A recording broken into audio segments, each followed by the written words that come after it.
De regreso a las sendas antiguas.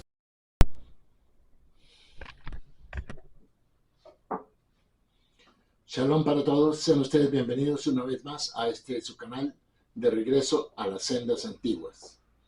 Hoy vamos a abordar un tema bíblico, del cual tenemos referencia en la Biblia hebrea y tiene que ver con el futuro tercer templo.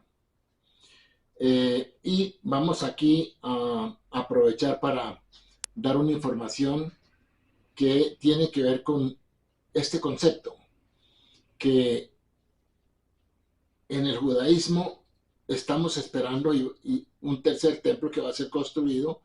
Se relata algo en el libro de Ezequiel, capítulo 37, y también en el mismo libro de Ezequiel, de los capítulos 40 al 48, se habla de un templo, y realmente es un templo físico, nada que tenga que ver espiritual, no es físico, literal.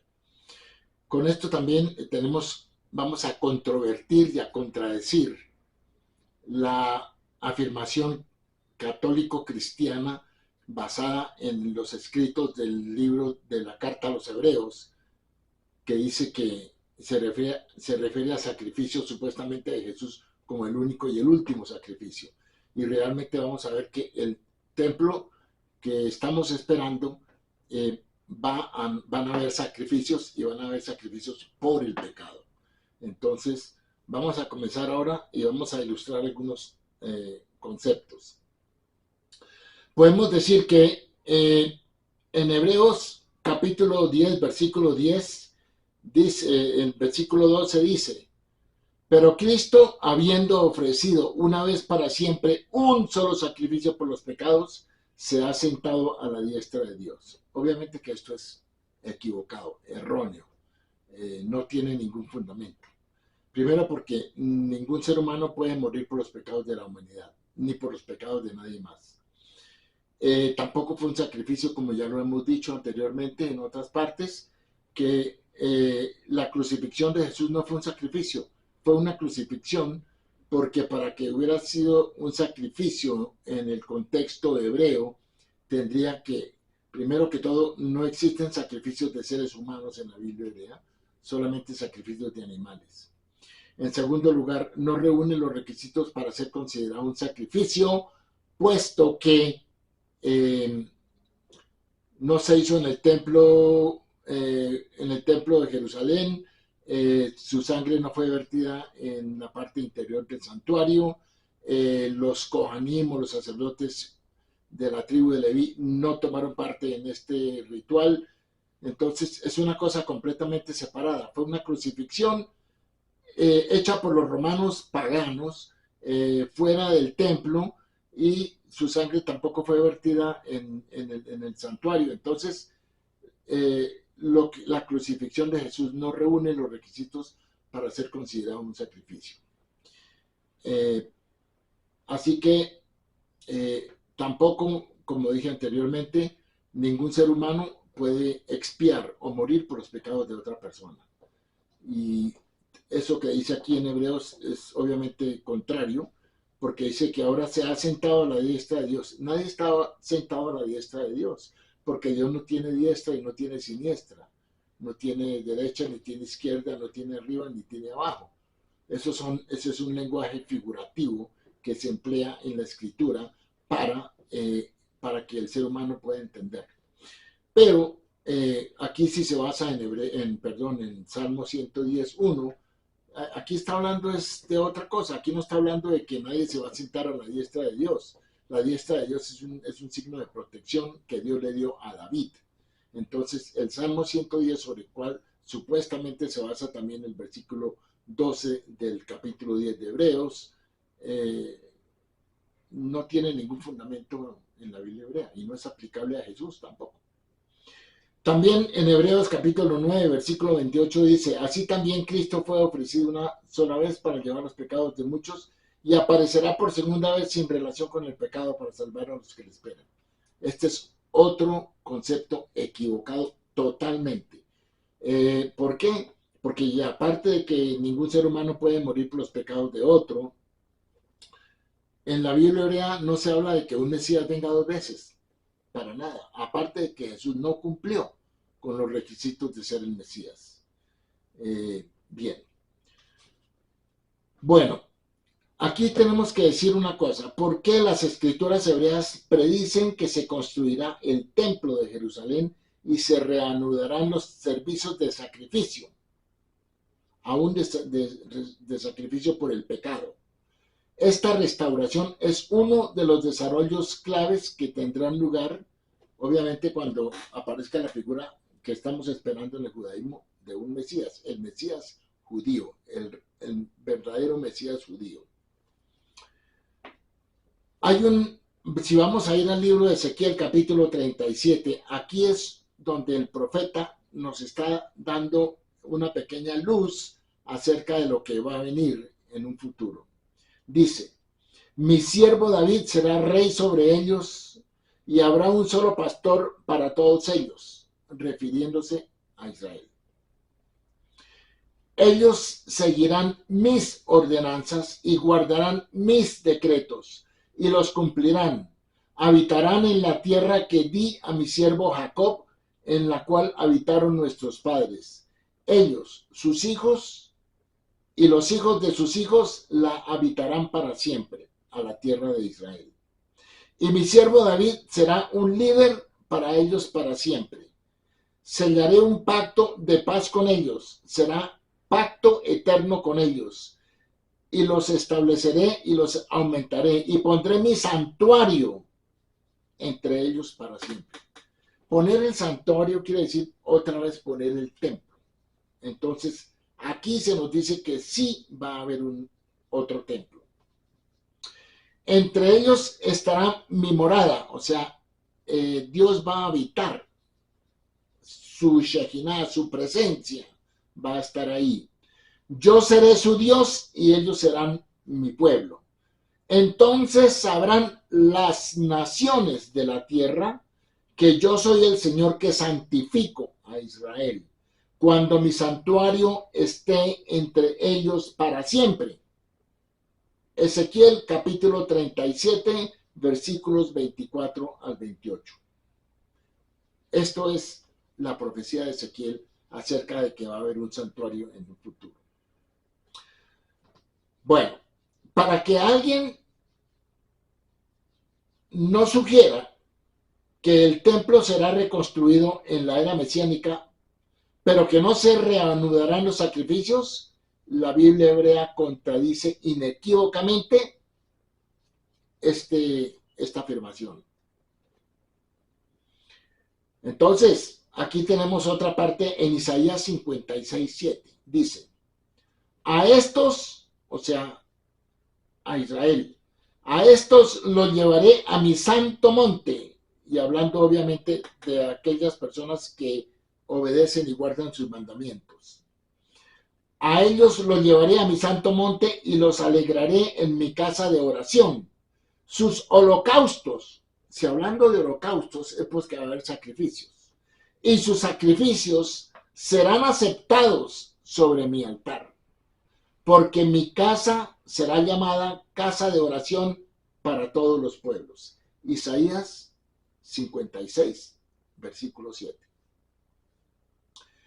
También tenemos otra parte en el mismo libro de Ezequiel, capítulo 45, versículos 17 y 18. Mire lo que dice: y será responsabilidad del príncipe proveer los holocaustos, las ofrendas de cereal y las libaciones.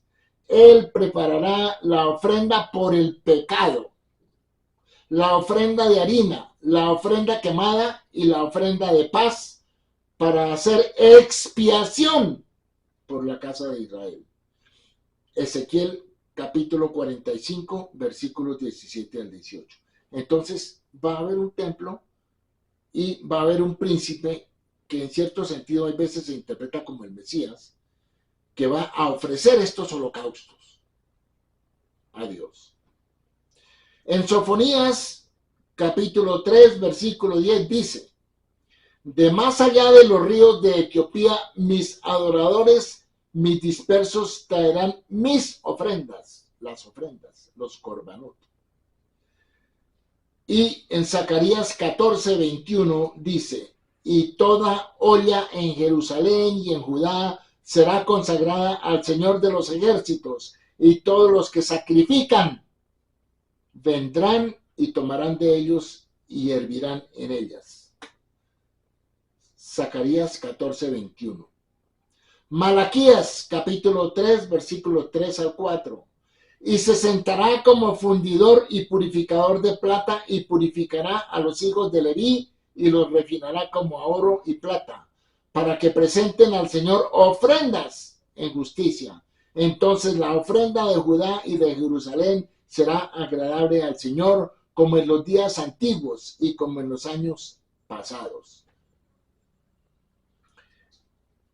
Y sabemos que los capítulos 40 al 48 del libro de Ezequiel tratan sobre el tercer templo, que se construirá en la era mesiánica futura, y los sacrificios que se ofrecerán en ese momento, incluidas las ofrendas por el pecado.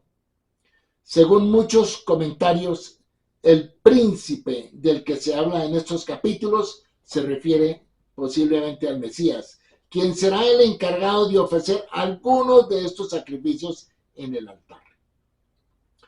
Al ordenar a Ezequiel que describa las dimensiones del templo al pueblo judío, Dios le dice, mira lo que Dios le dice a Ezequiel: tú, hijo de hombre, describe la casa, o sea, el templo, a la casa de Israel, para que se avergüencen de sus iniquidades, que midan su plan y si se avergüenzan de todo lo que han hecho, que sepan la forma de la casa, o sea, la forma del templo, y su esquema, sus salidas, sus entradas, y todas sus formas y todas sus leyes, y todas sus enseñanzas, y escríbanlo en sus vistas, para que guarden toda su forma y sus leyes y las cumplan.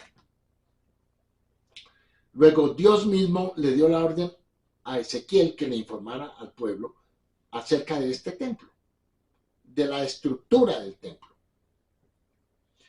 Ahora, aunque este templo aparece en un libro altamente simbólico, hay muchas razones para creer que es una realidad física, real, y no un fenómeno meramente espiritual, como dicen en el cristianismo. Es que eso es espiritual, es que no sé qué, es simbolismo. No, no es simbolismo, es real, es literal, porque así es como está escrito en el libro de Ezequiel, de los capítulos 40 al 48.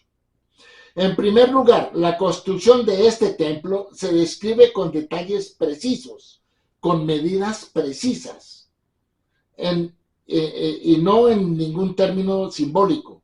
Se proporcionan al lector las medidas exactas del muro, del atrio y del santuario, así como todos los demás elementos de la construcción.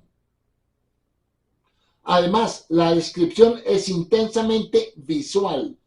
Tal consideración minuciosa, punto por punto, invita a la comparación, no con visiones puramente simbólicas. Un edificio indiscutiblemente literal es. Lo más importante es que se le dice a Ezequiel que describe el templo que ha visto al pueblo de Israel. Eso es lo que acabamos de leer hace un momento. Si el templo es solo figurativo, entonces esto sería una declaración sin sentido. Pero si es literal, se elimina toda dificultad. Sobre esta base es preferible una interpretación literal, aunque no proporcione todas las respuestas. No tiene. Y como dije anteriormente, eso contradice lo que dice Hebreos capítulo 10 y capítulo 9 acerca del supuesto sacrificio de Jesús por los pecados de la humanidad, que ni fue sacrificio ni murió por los pecados de nadie.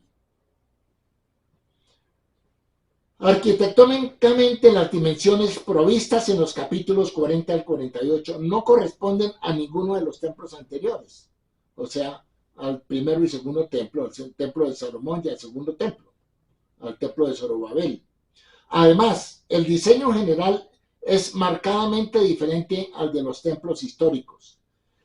Topológicamente, el templo de Ezequiel presenta un río que fluye hacia el este desde el umbral del templo hacia el valle del Jordán, capítulo 47, versículo 1.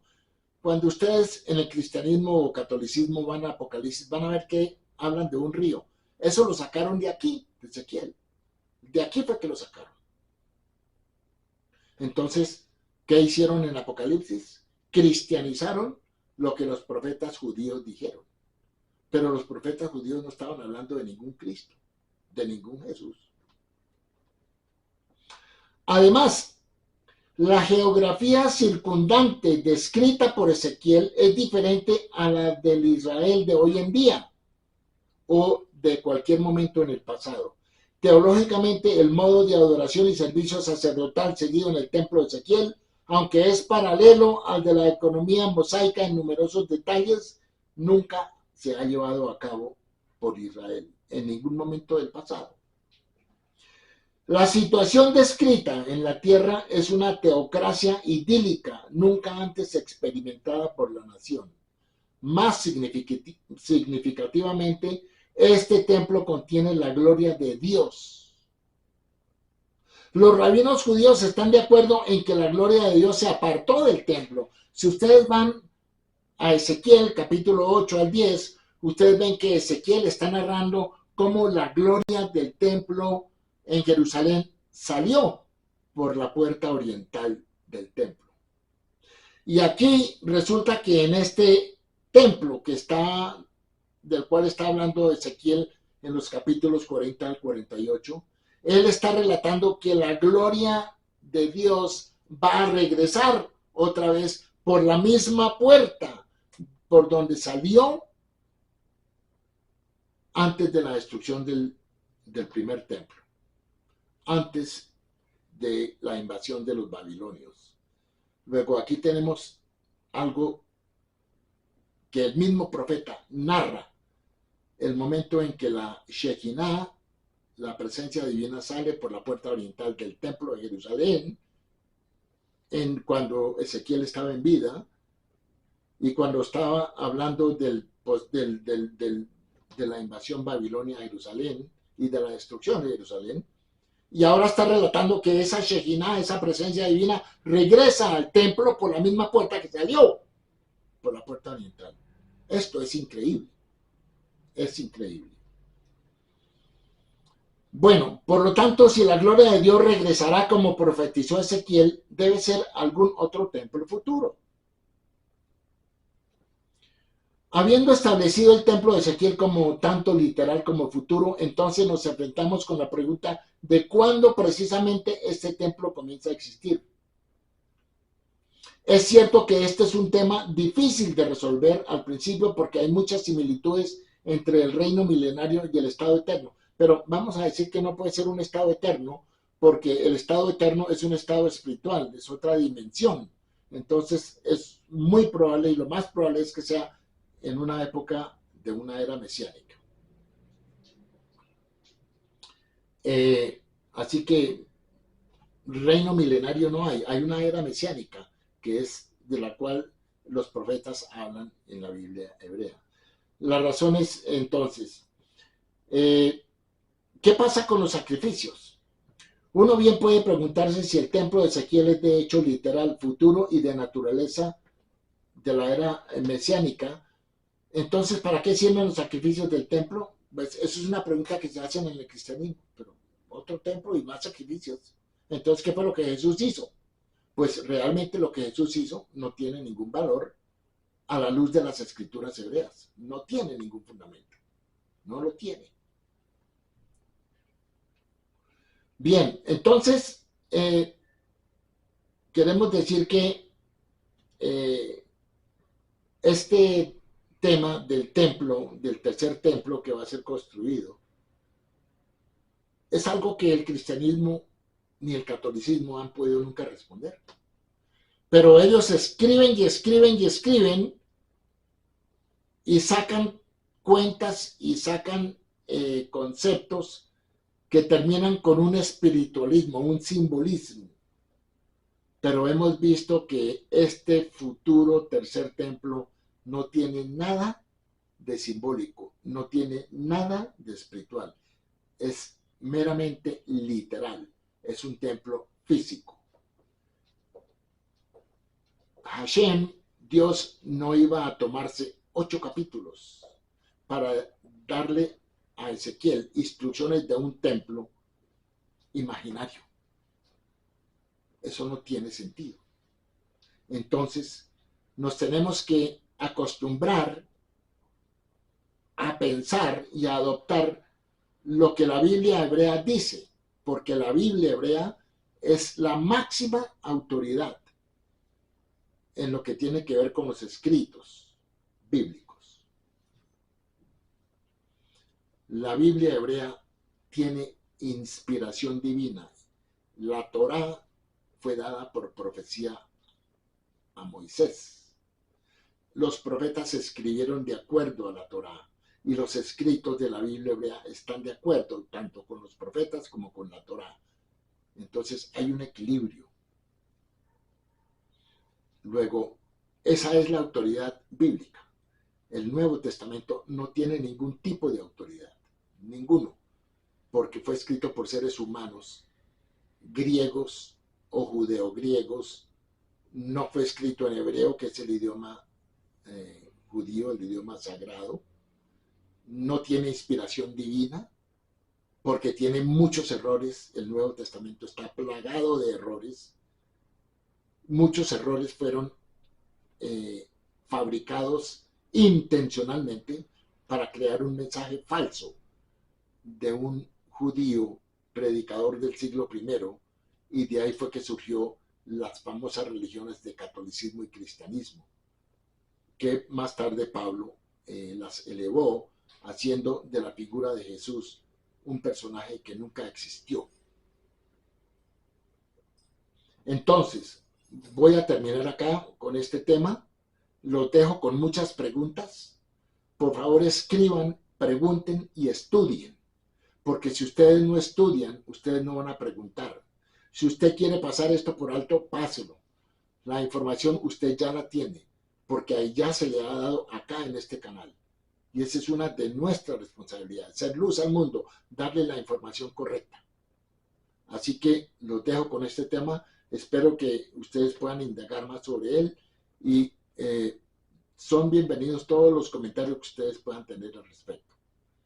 Así que nos estaremos viendo en otra oportunidad. Muchas gracias. Shalom.